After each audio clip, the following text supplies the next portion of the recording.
everyone. I'm Leanna Aguilera from Entertainment Tonight, and like you, I have fallen head over heels for the deliciously dark drama known as Riverdale.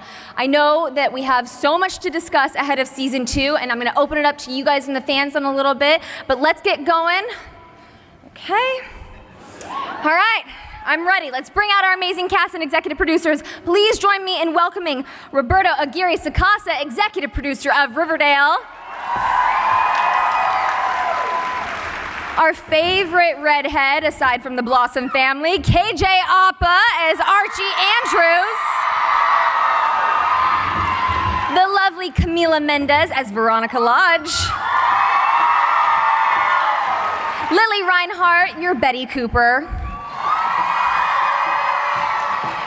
Cole Sprouse as Jughead Jones. Madeline Petch as Cheryl Blossom. The oh-so-fierce Ashley Murray as Josie McCoy. Haley Law as Valerie Brown. Asha Bromfield as Melody Valentine. And we have a surprise addition for you guys. Fresh off of a plane, Casey Cott as Kevin Keller. And last but certainly not least, the lovely Sarah Schechter, our executive producer of Riverdale. Woo! You all look so amazing up here. I need to know, where are the unattractive people in Riverdale? Underneath because all I this don't makeup. think we don't let them in. You guys, Yeah, that gag reel was one of the best season bloopers I've ever seen. You guys look like you're having so much fun on set together. So we're gonna kick things off with a little quick on-set pop quiz and a chance for you guys to call out your co-stars a little bit. Yeah. Who on the cast plays the most pranks on set? Cole KJ? Sprouse? Yeah. KJ? KJ for sure. Cole and KJ. Not really KJ. pranks though. We also we have a new Reggie for season 2. Charles and who, KJ. named Charles. who's Charles and KJ. awesome, and Yep. he has immediately solidified himself as a prankster. Who breaks into giggles in the middle of a scene the most? KJ. Yeah, KJ. Lily. Oh, Lily too, yeah. No, Together. that's true. Who can always be found snacking on food at Crafty? Camila. Me. KJ. KJ, dude. Me. KJ has like a warrior's gut. He insane. consumes so much food, it's almost disgusting. Should play I had Jughead. 5 donuts.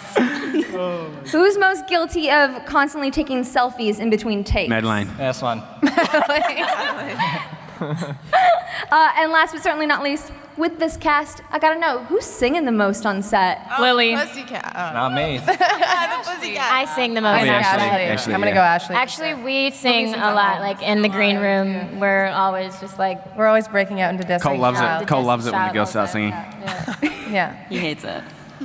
We have so much goodness for season 2 to talk about right now, but of course we have to address the biggest finale cliffhanger. Fred Andrews was shot. We do not know what is going to happen, but I do know that Roberta and Sarah can chime in and give us a little tease as to what we're going to see in the season 2 premiere.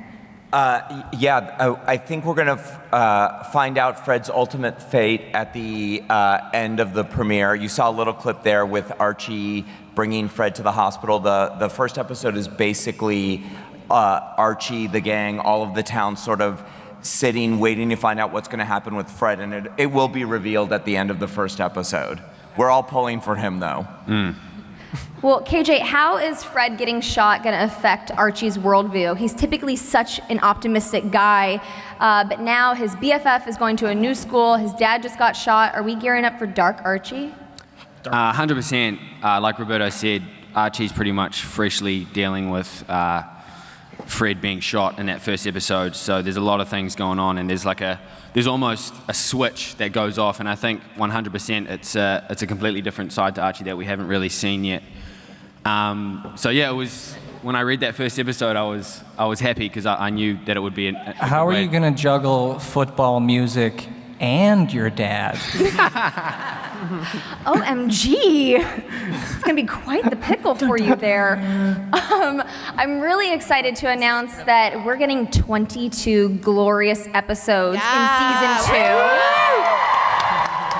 Congratulations, guys. Sarah, how does having 9 additional episodes shape the writer's room? Do you have more room to play this year? I think it's funny, we thought that we'd have a ton of room to sort of do one-off episodes and sort of like Ferris Bueller's Day Off, but there are so many great characters and there's so many stories to tell that it's the same. I think it's just more of that kind of pedal to the metal, aggressive storytelling and juggling all these characters. And what's so fun is seeing different characters interact, and that's one of the things we'll have a chance to do with more time. Roberto, is there anything that you didn't get to fit into season 1 that you're like, yes, season 2 is where we're doing it? Yeah. I think the biggest thing is, like Sarah said, we have a huge cast, and we're going to get to see more. We're going to see more of Kevin Keller this year. We're going to see, which is great. We're going to see more of Josie. We're going to see more of the Pussycats. And we're going to be able to do as much crime stuff as we want, and then have enough for the characters and the relationships and the romances. So it's really a bigger canvas, and that's the best thing. How you doing, Cole? Why are you singling me out right now? Because it's time to talk about Jughead. He's going to a brand new school this year, and when we last saw him in the season 1 finale, he put on a Southside Serpents jacket. Yeah. What's his mindset as he's going into season 2? I think Jughead for season 2 is placed kind of in the middle of 2 worlds that are starting to collide and really erupt. And as the season has progressed, and it's going to start forcing him to really pick a side, which is quite a dangerous space for him to be in, because he's a very morally gray character. And I think that's going to have huge repercussions for his narrative and for his relationships with the rest of the cast, and we'll see. How's his relationship with Betty going? It also gets tested. His character is now very much the outsider. I mean, he started as a kind of intellectually foreign character at the beginning of season 1, and now he is physically away from the entire cast, which is a strange place for him to be in. Well, we saw when he was over at the new high school, he surprisingly was fitting in really well. Do you think that he's going to be embracing the Serpents and embracing these new students as kind of like a newfound family? I don't think it's going to be as easy as he assumes. I already, from what we've been shooting without spoiling too much, I think he has an idea of fitting in, and he's quite a special snowflake, or he thinks he's quite a special snowflake, and he'll stand out. And the problem with a dangerous system like Southside High is that standing out can be physically threatening. Mm-hmm. So we'll start seeing a little bit of that narrative for our poor special snowflake Jughead. And this is a question that Roberto and Sarah can chime in on too. Any word on Juggy's mom and Jellybean making an appearance? We've talked about it. I think it might be something that happens in the second half of the season. Yeah. We have to find the right casting for both of them. I mean, the casting's everything on this show, so we want to do it right. But nobody cares about Bughead, right?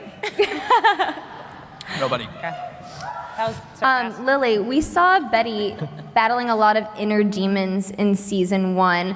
As she goes into season 2, are you personally excited to kind of explore that a little bit more and kind of get into her mindset? Yeah, I mean, definitely from an acting perspective, it's a challenge, so it's good to take that on. And I think as the scripts have been coming in and as we've started filming, there's a lot of, I don't know, like last season we saw some dark Betty, but this season it's more like tortured soul Betty. And it's really, I'm really excited to play it, but also kind of, it's a little heart-wrenching for my character and for my sweet little Betty. But yeah, I mean, there's, we explore that darkness a lot more, and I think we see Betty come to terms with it a little bit more in season 2 rather than try and just cover it with a black wig. As she's coming to term with this darkness and trying to figure it out, are we going to be seeing her lean more on Jughead, Veronica, or Archie as she goes through this? You know what? I think it's kind of, I don't know. I think her dark, I don't know what I can and can't say. Everything. Like Roberto, you help can say me. everything. I think it's quite even. I think she finds a different comfort in every single one of them, but I do think you definitely see more of Betty and Archie's friendship and their support system, and that they are, they have been best friends their whole lives, and that's something that you really get to see in season 2, which makes me happy because it just kind of gives a little bit more background to these two people who grew up next to each other. And as much as I love Betty's signature iconic ponytail, are we going to get to see her let her hair down a little bit this year? Roberta, what? You really hit the third rail right now. Really? Yeah, we will see Betty loosen her ponytail a little bit more this season. But it is, I always say to Lily, I was like, it's iconic, you have to wear a ponytail. And Lily's like, I have a headache from wearing a ponytail. Camila. Hi. How are you? Looking stunning. Valentino. Papa. Oh, wow, Valentino. Red Valentine. How very on brand. How very Veronica of you. Hiram's home. We have Mark Consuelos coming on in season 2 to play your dad. Amazing. First of all, I've got to know, what was it like welcoming him into the Lodge family? It was effortless. Honestly, he blended in as soon as he got here. And he plays the role with such confidence and subtlety. Like, he's not like trying to push this Godfather-esque character. Like, he just is so calm and collected. Because at the end of the day, he's a businessman and he knows how to like put on a face and like charm people.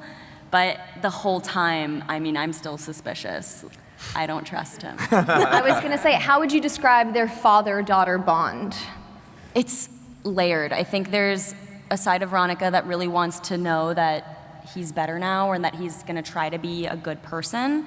But at the same time, he's still doing the same things he was always doing and keeping secrets with Hermione. And they're kind of like not letting Veronica cross that bridge. And she's just trying to get to them and be like, let me be part of this family. I want to be a Lodge. Like, I want to help, She wants the secrets. Yeah. KJ, have you shared any scenes with your girlfriend's father? Hermione? No. Oh, yeah. No, we've had a couple scenes. Have you shared any scenes with Mark Consuelos? Oh, yes. There's some, we got some crazy stuff together in season 2. Yeah, some real funny stuff. They have a really cool relationship. Yeah. Really? How would you describe it? Is it tense? Scary Do they get for along? me. Scary? Yeah. I mean, obviously dating his daughter, he's a bit skeptical with that, but he's a hard man, so it's good. And He has a plan. Yeah. Camila, I'm excited to say that we can reveal something very special here. There's another man coming back into Veronica's life. What would you like to tell the audience? I've got an ex from New York coming. And he's a bad boy. And he brings out Veronica's dark side, which I don't think we got to really see in season 1. KJ, how does that make you feel? Dark Veronica is much darker than Dark Betty. So. Yeah, there's no going back. KJ, how does Archie feel about that? At this stage, Archie's really not in the right headspace to be dealing with that at all, so you never know what to expect. We've got even more fresh faces coming to Riverdale this year. It was announced that Supergirl star Britt Morgan is going to be coming in as Penny Peabody. And of course, as we mentioned, we've got a brand new Reggie joining the group. Why was Charles Melton the perfect choice to step into Reggie's shoes? When we were first casting Reggie for season 1, it took us forever to find the guy who kind of embodied that, and that was Ross Butler. And then when Ross had to leave, we had to make a really tough decision. Do we retire the character, or do we try to replace this great actor? And for me, and I think for the producers and for the cast, Reggie's such an important part of the show, and he's such a big element. He's Archie's kind of day-to-day rival, that I said, listen, if we can find the right actor, we'll do it. If we can't, we'll retire Reggie. And Charles was one of the first actors who came in, and he had it tough because since we'd had everyone else cast, we made him read with KJ, we made him read with Cole, we made him read with Ashley for various reasons, because he has stories with all 3 of them. And the chemistry was kind of instantaneous. As soon as I met the guy, I knew, the guy was doing push-ups and thing before he went into his audition. Is that the way to your friendship? No, he's honest. He's perfect for Reggie. Yeah. He completely embodies the character. He really is. Is that why you like to play so many pranks on him? Not on each other. We do it together. We're a bloody good team as well, I'd say that. And I'm also pleased to announce that there is another new character coming to Riverdale, Tony Topaz. Joining the group, you'll know her from the Archie comics. Sarah, what can you speak to about Tony and who will be playing her? Well, what's interesting is the actress playing her was someone that we met the first year for one of the parts that someone else was playing, and we just loved the actress so much that when the opportunity came up to bring her, she felt like she belonged in Riverdale, so we're very excited. And she's played by Vanessa Morgan. My best friend. How would you describe her character? Where does she fit into this world? Tony Topaz is a student at Southside High. She's a Southside Serpent. She's sort of Jughead's guide into the serpent world.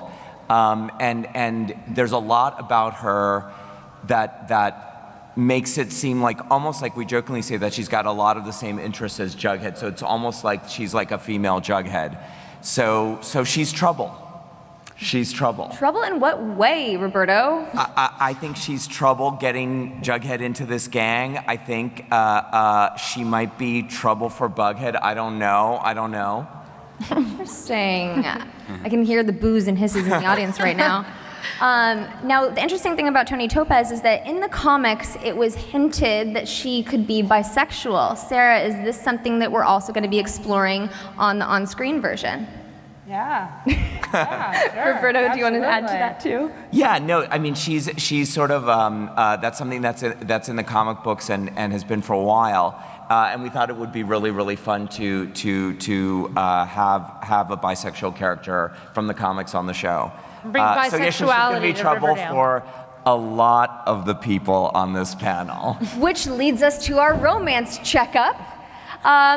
I understand that we're getting some new love interests and some new love. Hey, how you doing down there? I'm good. What's going on for Kevin?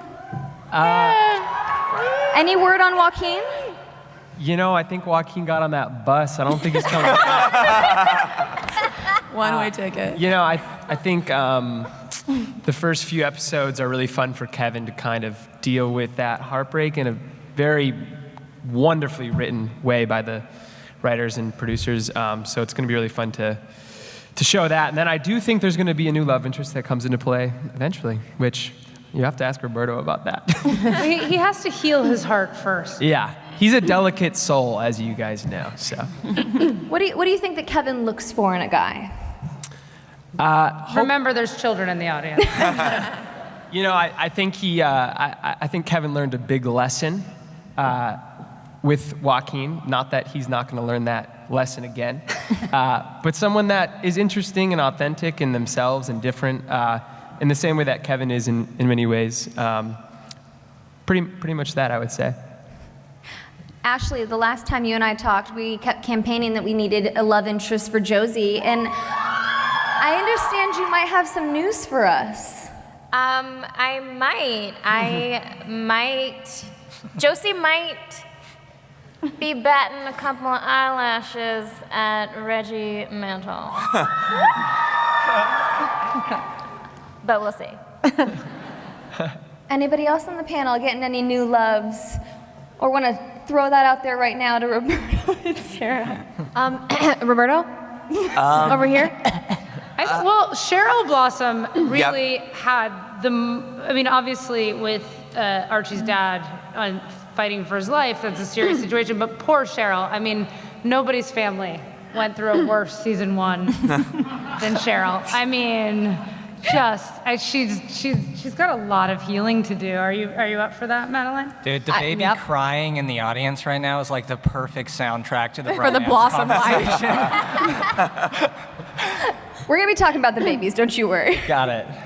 But I think when your father's a wig-wearing monster, it's hard to find appropriate love interest. Yep, that's the truth. Click left to watch part 2 of the Riverdale panel, or click right to watch all the spoilers from Supergirl Season 3.